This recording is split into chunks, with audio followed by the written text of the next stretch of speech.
அம்மா பேச்ச என்னால மீற முடியாது, அவங்க மனச கஷ்டப்படுத்த முடியாதுன்னு என்னென்னமோ சொன்னீங்களே. ஆனா அது எல்லாத்துக்கும் சேர்த்து இப்படி மொத்தமா அவங்கள வருத்தப்பட வச்சிட்டீங்கன்றதுதாங்க உண்மை.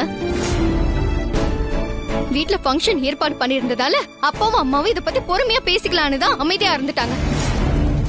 அத புரிஞ்சுக்காம இப்படி எல்லாம் பேசி அவங்கள கஷ்டப்படுத்திட்டீங்க. அது வானதி வேணாங்க, நீங்க எதுவும் பேச வேண்டாம்.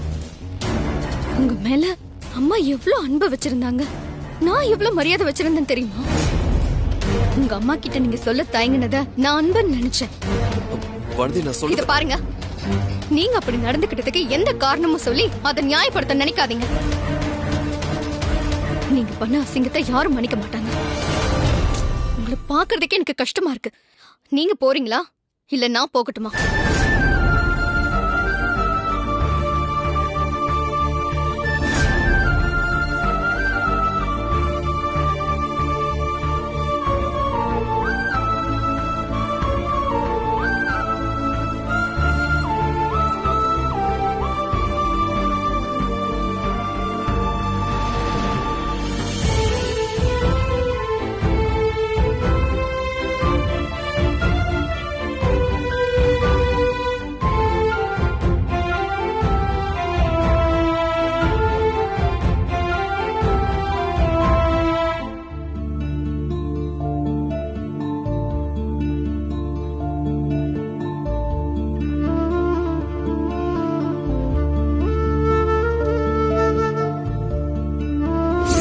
என் லைஃப்ல நீங்க முடிவு பண்ண எல்லா விஷயமும் சரியாதாமா இருந்துச்சு.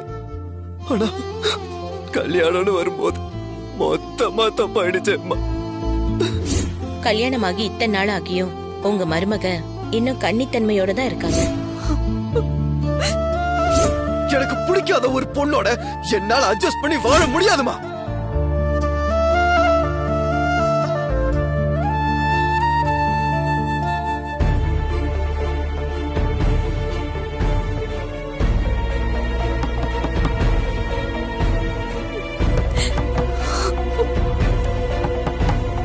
ராஜினி படுமா, நான் போய் பார்க்கறேன்.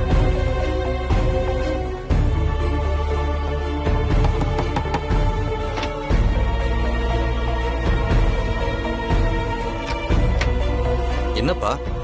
அப்பா ஏதோ தெரியாம நடந்தது எது பத்தி இப்ப நம்ம பேச வேண்டாம். அதான் போதுங்கிற அளவுக்கு எல்லாத்தையும் நேத்து பேசிட்டியே, அதுவே போதும்பா. அம்மா உள்ள இருக்காங்களா? இருக்கிறாப்பா, கொஞ்சம் டயர்டா இருக்குன்னு படுத்திருக்கா. ஏன்பா உடம்புக்கு எதுவும் முடியலையா? டேய் கார்த்திக், நைட் எல்லாம் அவ தூங்கவே இல்லடா. இப்பதான் கொஞ்சம் தூங்குறா. நீ போய் அவளை டிஸ்டர்ப் பண்ண வேண்டாம். நான் போய் அம்மா மட்டும் பார்த்துட்டு வந்துடுறேன்ப்பா. இல்ல கார்த்திக், இந்த நேரத்துல நீ அவளை பாக்குறது அவ்வளவு சரியா இருக்காதுன்னு எனக்கு தோணுது. நான் எதுக்காக சொல்றேங்கிறது உனக்கு புரிய நினைக்கிறேன்.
மா, என்னம்மா பண்ணிட்டு இருக்க நீ? பேசாம இருடி, அமைதியா இரு. அம்மா, ரொம்ப நேரமா காதை வச்சு கேட்டுட்டு இருக்கியே, அப்படி என்னதான் அங்க சத்தம் கேக்குது? ஏண்டி கொஞ்ச நேரம் வாயை மூடிட்டு சும்மா இருக்க மாட்டேன்? எனக்கு ஒண்ணுமே கேட்கலடி. என்னதாம்மா உன் பிரச்சனை? இவ ஒருத்தி ஆத்தி, பிரச்சனை எல்லாம் நம்ம வீட்ல ரெடிமேடா இருக்குடி. ஆனா அதோட பாதிப்பு தான் பெருசா எதுவும் நடக்கலையேன்னு கவலையா இருக்கு. என்னம்மா சொல்ற நீ? ஆமா ஆர்த்தி, இந்த வானத்தையும் கார்த்திக்கும் ஒன்னா சேர்ந்து வாழல சந்தோஷமா இல்லைங்கிற விஷயம் எல்லாருக்கும் தெரிய வந்ததுன்னா பெரிய பூகம்பமே வெடிக்கும்னு நினைச்சேன். ஆனா ஒரு ஈகாக்கா சத்தம் கூட காலையில இருந்து இந்த வீட்டுல கேட்ட மாதிரி தெரியலையே. நானும் நம்ம ரூமுக்குள்ள இருந்துகிட்டே வெளியில நடக்கிறதெல்லாம் கேட்கலான்னு பார்த்து காதை வச்சு வச்சு கேக்குற, ஒண்ணுமே கேட்கல ஆர்த்தி. இது புயலுக்கு பின் அமைதிமா. நேத்து கார்த்திக்குங்கிற புயல் சுத்தி சுத்தி அடிச்சதுல ராஜேஸ்வரிங்கிற ஆலமரம் சும்மா ஆட்டம் கண்டுருச்சு. அதுவும் கரெக்ட் தான் ஆர்த்தி. இந்த கார்த்திகா இப்படி எல்லாம் பேசினான்னு மத்தவங்களை விட எனக்கு தான் ரொம்ப ஆச்சரியமா இருந்தது. இத்தனை நாளா அவன் மனசுல போட்டு வச்சிருந்த அத்தனையும் எப்படி கொட்டி கவுத்தான் பாத்தியா? இத்தனை நாளும் அம்மா முந்தானையே பிடிச்சுக்கிட்டு அம்மா அம்மான்னு சுத்தினவன் இவ்ளோ எல்லாம் பேசுவான்னு நான் எதிர்பார்க்கவே இல்லடி. ஹாஸ்பிடல் போயிட்டு வந்ததுக்கு அப்புறம் உன் அத்தை அப்படியே அமைதியா இருந்தாங்க பாத்தியா? நான் கூட ஒரு நிமிஷம் உண்மையிலேயே இந்த பானத்தை கர்ப்பமா இருக்காளோ என்னமோன்னு வயித்துல புளிய கரைச்சிட்டு இருந்தேன். கடைசியா கார்த்திக் வாயை திறந்து எல்லா உண்மையும் சொன்னதுக்கு அப்புறம் தான் எனக்கு நிம்மதியாச்சு. எப்படியோமா வானத்தை கர்ப்பமா இருக்கான்னு எல்லாரையும் நம்ப வச்சதுக்கு நமக்கு சாதகமா எல்லாமே நடந்துருச்சுல்ல, அது போதும். இல்லடி, எனக்கு அது ஒண்ணும் அவ்வளவு திருப்தியா இல்ல. இவ்ளோ பெரிய விஷயம் இந்த வீட்ல தடவையா தெரிய வந்திருக்கு அப்படின்னா எப்படி பரபரப்பா எல்லாரும் பிரச்சனையோட சுத்திக்கிட்டு இருக்கணும்.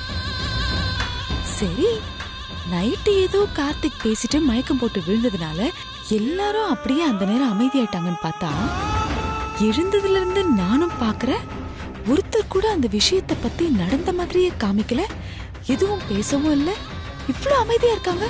அம்மா, எல்லாரும் சகஜமா பேச ஆரம்பிச்சிட்டாங்கன்னு வையேன், ஈஸியா இந்த பிரச்சனைய ஒண்ணு இல்லாம ஆக்கிடுவாங்க. அதுக்கு இந்த மாதிரி ஒருத்தருக்கு ஒருத்தர் மனஸ்தாபத்தோட சைலண்டா இருந்தாதாமா வானத்தியோட விஷயம் இன்னும் வயலண்ட் ஆகும். நடக்கிறதெல்லாம் நல்லதுக்கு தாமா, நீ எதுக்கும் கவலைப்படாத. இல்ல ஆர்த்தி, இந்த ராஜேஸ்வரி அம்மா எப்படி இந்த விஷயத்துல இவ்ளோ அமைதியா இருக்காங்கன்னு தான் நான் யோசிச்சுட்டு இருக்கேன். நீயே யோசிச்சு பாருடி, புள்ள விஷயத்துல எப்பவுமே எதுக்கு எடுத்தாலும் பரபரன்னு இருக்கிறவங்க இந்த விஷயத்துல இப்ப என்ன முடிவெடுக்க போறாங்க? பாக்குறேன்.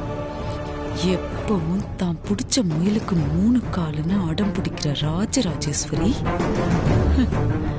அடுத்து என்ன செய்ய போறாங்கன்னு பாக்கலாம்.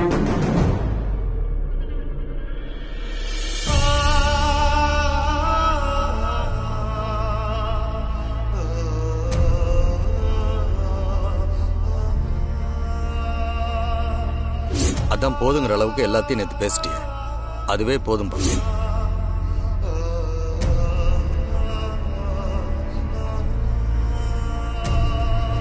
நைட் எல்லாம் அவ தூங்கவே இல்லடா, கொஞ்சம் டயர்டா இருக்குன்னு தூங்குறா. நீ போய் அவளை டிஸ்டர்ப் பண்ண வேண்டாம்.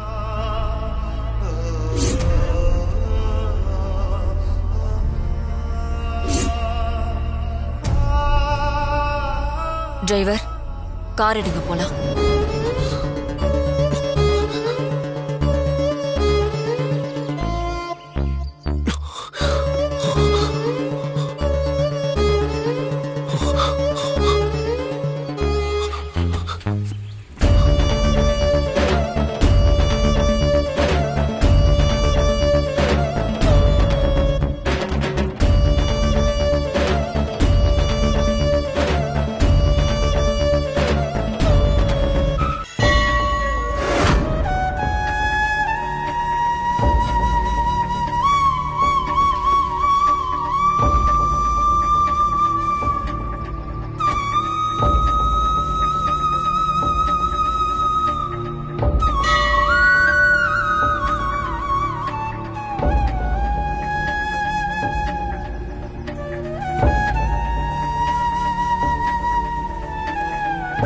சமீபமா உன்னோட சன்னதிக்கு நான் தனியா வந்ததா ஞாபகமே இல்ல. கார்த்திக்கு கல்யாணம் ஆனதுல இருந்து இங்க வரும்போதெல்லாம் என் மருமகளோட தான் உன் முன்னாடி வந்து நின்னு இருக்கேன். ஆனா இன்னைக்கு எப்பவும் போல உரிமையா அவளை இங்க என்னால கூட்டிட்டு வர முடியல. அந்த அளவுக்கு வீட்ல ஒரு பிரச்சனை நடந்திருக்கு. தெரிஞ்சோ தெரியாமலையோ அதுக்கு நான் காரணம் ஆயிட்டேன். சின்ன சின்ன விஷயத்துல கூட நிதானமா யோசிச்சு தெளிவான முடிவெடுக்கிறவன் நான். என் பையன் கல்யாண விஷயத்துல எவ்வளவு பெரிய தப்பு பண்ணிட்டேன். நான் அமைச்சு கொடுத்த வாழ்க்கை பிடிக்கலன்னு அவ சொல்றத கேட்கவே எனக்கு இவ்ளோ கஷ்டமா இருக்கே. ஆனா இத்தனை நாளா அத வாழ்ந்துட்டு இருந்த அவளுக்கு எப்படி இருந்திருக்கும்? இந்த உண்மையை யார்கிட்டயும் சொல்ல முடியாம வானதியும் கார்த்திக்கும் எவ்வளவு தவிச்சு போயிருப்பாங்க. என் குடும்பத்தை தாண்டி எனக்கான ஒரு பெரிய துணையா நான் நினைக்கிறது ஒண்ணு மட்டும்தான். எந்த ஒரு நல்ல விஷயம் செய்யறதா இருந்தாலும் ஒன்ன மனசுல நினைக்காம நான் அதை செஞ்சது கிடையாது. என் பையனோட கல்யாண விஷயம் கூட அப்படிதான். ஆனா ஏன் அதுல மட்டும் என்னால சரியான முடிவெடுக்க முடியாம போச்சு எனக்கு தெரியல. இப்போதைக்கு நடந்ததை நினைச்சு உன்கிட்ட அழுது புலம்புறத விட வேற என்ன செய்யறதுன்னு எனக்கு தெரியல. என்னால வாழ்க்கையே தொலைச்சிட்டு நிக்கிற கார்த்திக்கும் வானதிக்கும் நீதான் ஒரு நல்ல வழிய காட்டணும்.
என்ன மன்னிச்சிருங்கம்மா.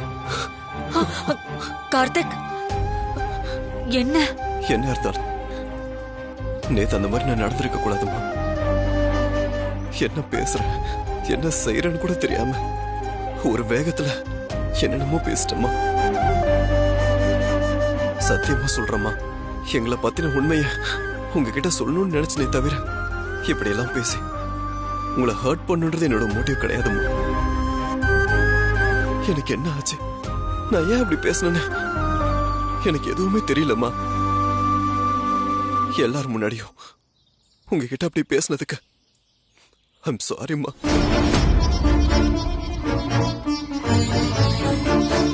ரொம்ப வேதனையா இருக்குமா, ரொம்ப கில்ட்டியா இருக்குமா. நீங்க எவ்வளவு தூரம் வேதனைப்பட்டிருப்பீங்க அதை நினைச்சு கஷ்டமா இருக்குமா. நீங்க என் மேல எவ்வளவு நம்பிக்கை வச்சிருந்தா என் மகன் என் பேச்ச மீற மாட்டான்னு எவ்வளவு பெருமையா சொல்லுவீங்க. அது எல்லாத்தையும் ஒரே நாள்ல ஸ்பாயில் பண்ணிட்டேன்மா. நடந்ததுக்கெல்லாம் மன்னிப்பு கேட்க வேண்டியது நீ இல்ல, நான் தான். என்ன மன்னிச்சிரு. என்னம்மா நீங்க? என்னால தானே இப்படி இப்படி ஒரு நிலைமை உனக்கு. நீங்க என்ன எனக்கு பிடிக்காதுன்னு தெரிஞ்சா இந்த கல்யாணத்தை பண்ணி வச்சீங்க. உனக்கு அவளை பிடிச்சிருக்கான்னு தெரிஞ்சுக்கிட்டு கல்யாணம் பண்ணி வைக்க வேண்டியதானே பெத்தவங்களோட கடமை. அந்த கடமையை நான் உனக்கு சரியா செய்யல. எனக்கு மருமகளா இருக்கிறதுக்கு எல்லா தகுதியும் உள்ள வானதி உனக்கு பொருத்தமான மனைவியா இருப்பான்னு நான் தப்பு கணக்கு போட்டுட்டேன். அவளை பிடிக்கலன்னு நீ சொல்லி இருக்க.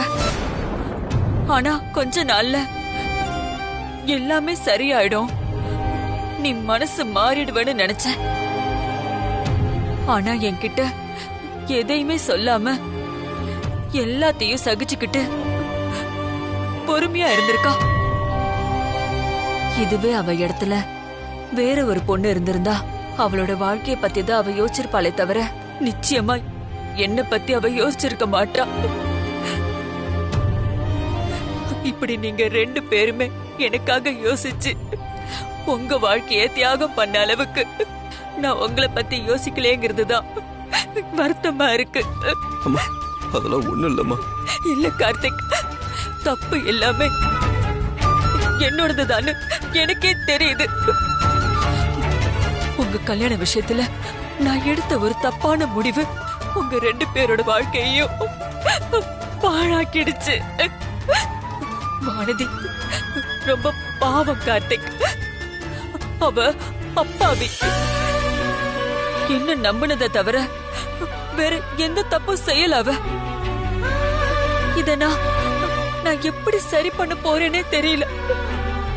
ஆனா நிச்சயமா நான் ஏதாச்சும் செஞ்சாகணும். அம்மா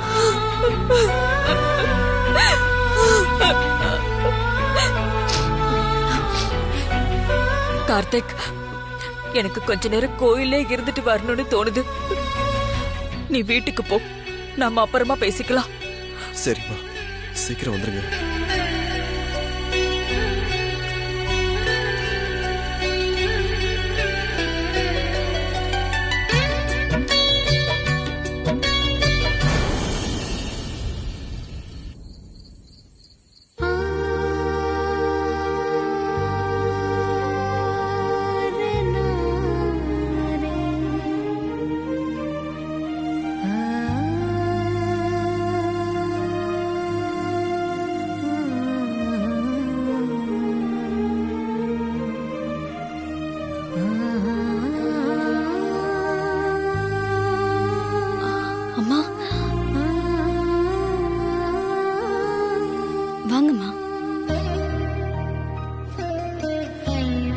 இன்னும் தூங்கலையா? அம்மா, அவர் இன்னும் வரல. என்னதான் உங்க 2 பேருக்குள்ள ஒத்து போகலன்னு நீங்க சொன்னாலும் ஒரு விஷயத்துல உங்களுக்குள்ள நல்ல ஒத்துமை இருக்கு வானதி. என் சந்தோஷத்துக்காக உங்களை நீங்க வருத்திக்கிறீங்க. என்ன நம்பி இந்த வீட்டுக்கு வந்த பொண்ணு நீ. ஆனா நீ என் மேல வச்ச நம்பிக்கைக்கு நான் துரோகம் பண்ணிட்டேன்ல வானதி. ஐயோ அம்மா, என்னம்மா நீங்க இப்படி எல்லாம் பேசுறீங்க? என்ன இருந்தாலும் நடந்ததுக்கெல்லாம் என்னதானே வானதி நான் தப்பு சொல்லி ஆகணும். ஆர்த்திய பொண்ணு பார்க்க வந்த இடத்துல எனக்கு ஒண்ணு பிடிச்சிருந்ததுன்னு பொண்ணு மருமகளாக்கிக்க நினைச்சேன். கார்த்திக்க கல்யாணம் பண்ணிக்க நீ தயங்கினப்ப கூட நீ என் வீட்டு மருமகளா வர்றதுதான் பொருத்தமா இருக்குன்னு சொன்ன. எனக்கு பிடிச்சிருந்தா கண்டிப்பா அந்த பொண்ண கார்த்திக்கும் பிடிக்கும்னு நான் நம்பினேன். இப்படி என்ன மட்டுமே யோசிச்சு நான் எடுத்த முடிவு எவ்வளவு தப்பானதுன்னு இப்பதான் எனக்கு புரியுது. என்னதான் அவருக்கு என் மேல வெறுப்பு இருந்தாலும் என்னைக்காவது ஒரு நாள் அவர் என்னை ஏத்துக்க மாட்டாரா? அவர் கூட சேர்ந்து வாழ்ந்துட மாட்டோமாங்கிற ஒரு விருப்பத்தோட தான் நான் இருந்தேன். ஆனா ஒரு கட்டத்துக்கு மேலதான் இதெல்லாம் நடக்கிறதுக்கு சாத்தியமே இல்லைன்னு எனக்கு புரிய வந்துச்சு. அதுக்காக நான் அவரை தப்பெல்லாம் சொல்லலம்மா. உங்க புள்ள ரொம்ப நல்லவரு. ஏன்னு தெரியல, இப்ப வரைக்கும் அவருக்கு என்ன பிடிக்காமலே போயிடுச்சு. எப்படியோ ஒரு நாள் அவர் மனசை மாத்திக்க வரந்தா நானும் நினைச்சேன். ஆனா அது நடக்காமலே போயிருச்சுமா.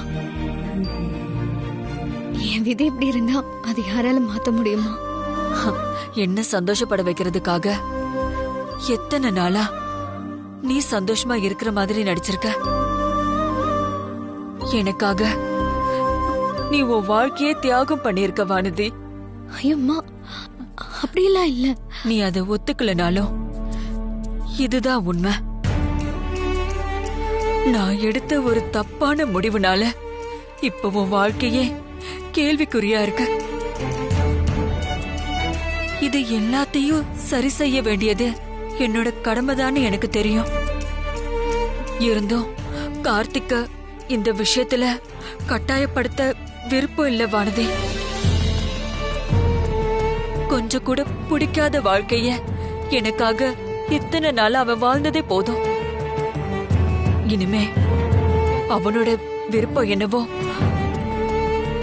அதையே செய்யட்டும்.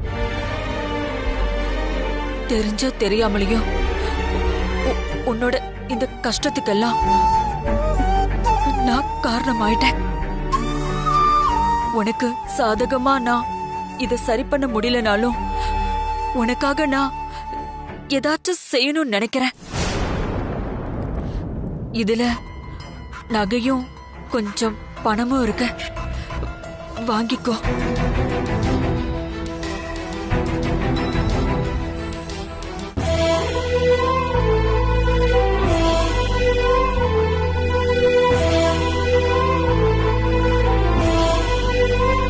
நான் ஏதோ பணத்தை கொடுத்து உன்னை சமாதானப்படுத்துறதா தப்பா நினைச்சிடாத வானதே.